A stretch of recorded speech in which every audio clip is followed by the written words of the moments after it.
प्रणाम आपको। एक साधक का यहाँ पे प्रश्न है कि जब भगवान शिव को काम वासना ने सताया था, तो भगवान शिव ने कौन सी विधि से काम वासना को खत्म कर दिया था? थोड़ा सा आप बताएं आप इसके बारे में। प्रणाम आपको।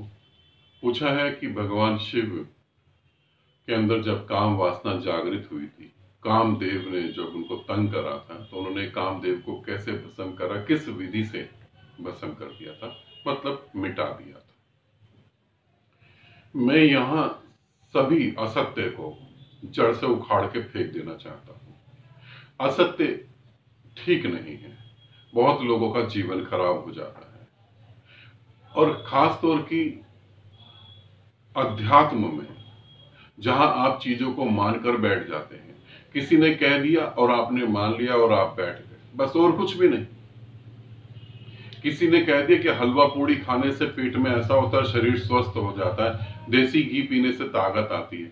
आपने देसी घी खरीदने की हिम्मत नहीं है, आप उतनी हिम्मत नहीं ला सकते। आप हलवा पूड़ी खरीदने की हिम्मत नहीं कर सकते। बस हाँ, आपने मान लिया, और मान लेने पे जीवन बदलता नहीं। भगवान शिव ने काम वासना कैसे खत्म करी? पहली बात तो ये समझें कि शिव समाधि में बैठे हुए थे और उनके अंदर काम वासना जागृत हो गई। ये एक कथा है। अब कितनी प्यारी कथा को कैसे रचा है इंसान ने, उसको थोड़ी चालाकी को समझें। भगवान शिव समाधि में बैठे हैं, कामदेव ने वहां से तीर चलाया और उनके अंदर वो तीर गया और काम वासना जागृत हो गई। मतलब शिव की अपनी कोई इच्छा नहीं थी, स्वयं की कोई इच्छा नहीं थी, दूसरे की वजह से काम वासना जागृत हुई। इस पृथ्वी पर हर स्त्री और हर पुरुष का यही व्यक्तित्व है कि मेरे अंदर वासना नहीं, दूसरे की वजह से जागृत हुई है। दूसरा दोषी है। मैं तो परम ब्रह्म। दूसरा दोषी था, दूसरे ने मेरी समाधि खंडित कर दी। पहले तो इसी असत्य को समझे। दूसरा कैसे तुम्हारे अंदर काम वासना को जागृत कर सकता है, और वो भी साधारण नहीं, शिव जैसे व्यक्ति के अंदर काम वासना जागृत हो गई हो। ये बिल्कुल ही असत्य है। और फिर उसे मिटाने का उपाय, आज तक इस पृथ्वी पर किसी भी संत के अंदर या किसी भी इनलाइटेड व्यक्ति के अंदर या किसी भी व्यक्ति के ऐसे जिसने परम ज्ञान को उपलब्ध कराओ, इतनी भी हिम्मत नहीं आई कि वो ये कह सके कि किसी भी संत में काम वासना नहीं होती। वो ये कहते रहे कि काम वासना नहीं होती। इतनी हिम्मत नहीं थी किसी में कि वो कह दे कि संत के अंदर भी काम वासना होती है। हाँ, वो उसका मालिक होता है। एक आदमी उसका गुलाम होता है। एक आदमी काम वासना का गुलाम होता है और संत काम वासना का मालिक होता है।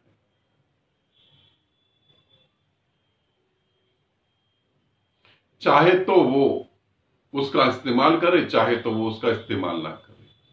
शिव समाधि में बैठे थे, कुछ विचार पैदा हुए और काम वासना जागृत हो गई। बाहर से किसी ने तीर मारा या पत्थर मारा तब जागृत हुई, ऐसा नहीं, भीतर के विचार जागृत हो गए।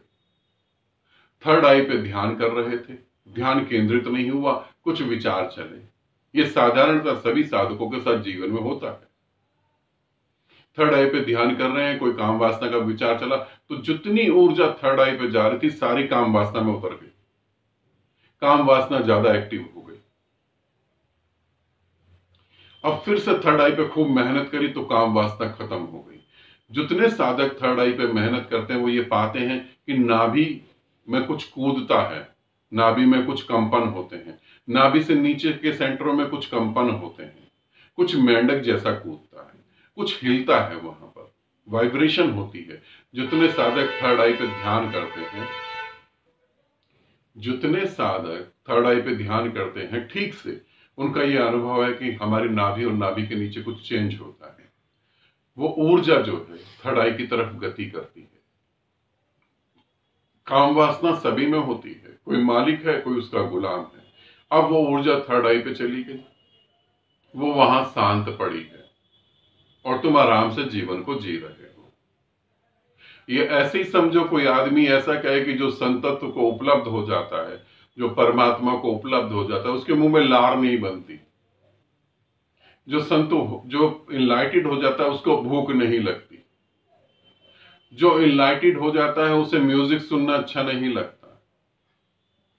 जो इनलाइटेड हो जाता है, इन आंखों से उसे फूल की सुंदरता देखने में मजा नहीं आता, वो आंख फोड़ लेता है। तो तुम महामूर्ख हो, तुम्हें झूठ बताया गया है। और यहां तक कि कुछ बुद्धू लोगों ने तुम्हें झूठ बताया, यहां तक कि ऐसे इंटेलिजेंट जो संत बने हुए उन्होंने झूठ बताया। किसी ने ओशो से पूछा कि बुद्ध किसी बच्चे को जन्म क्यों नहीं देते, इनलाइटेड व्यक्ति बच्चों को जन्म क्यों नहीं देते। उन्होंने जो उसकी व्याख्या करी, गजब की व्याख्या करी। मगर इनलाइटेड आदमी बच्चों को जन्म क्यों नहीं देता?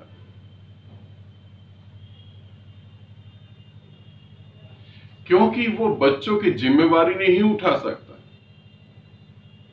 उन्होंने बताया कि बच्चों को इसलिए जन्म नहीं देते जो ऑलरेडी पैदा है, पहले वही बुद्ध हो जाएं। उनका ध्यान तो जो पैदा हो गए उनको बुद्ध बनाने में लगा हुआ, इसीलिए वो बच्चों को जन्म नहीं देते। नहीं, इनलाइटेड आदमी बच्चों की जिम्मेवारी नहीं उठाना चाहता। इनलाइटेड आदमी कोई ऐसा काम नहीं करना चाहता जिसमें उसको जिम्मेवारी उठानी पड़े। जिम्मेवारी से बचने के लिए वो बच्चों को जन्म नहीं देता। इनलाइटेड आदमी संभोग नहीं करता, ऐसा मैं कभी नहीं मान सकता, यह संभव ही नहीं है। वो अगर चाहेगा तो बिल्कुल करेगा, वो अगर नहीं चाहेगा तो वो नहीं करेगा। मैंने पहले ही बोला है कि सारे असत्यों को मैं उखाड़ के फेंक देना चाहता हूं। तुमने ऐसी बातें कर करके अट्रैक्शन पैदा कर लिया। लोग जब किसी संत को देखते हैं, उसके बारे में सोचते हैं, तब वो ये सोचते हैं, अरे ये तो वासनाओं से पार चला गया, अब इसके अंदर कैसी वासना। जीसस ने भी क्रोध करा था, जीसस ने भी मारा था लोगों को, ओशो ने भी क्रोध करा, ओशो ने भी गालियां बकी, शिव ने भी क्रोध करा। अगर इनमें वासना नहीं थी तो क्रोध कहां से पैदा हो गया?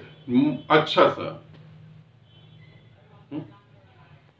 इन्होंने अपने अभिव्यक्ति को अच्छे से रूप दे दिए कि कुछ बुरा हो रहा था इसीलिए हमने क्रोध कर दिया, मगर ये सारी बात झूठ है।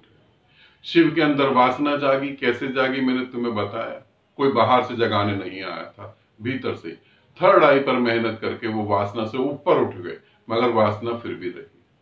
अंधविश्वास और बेकार की बातों में समय ना गवाओ।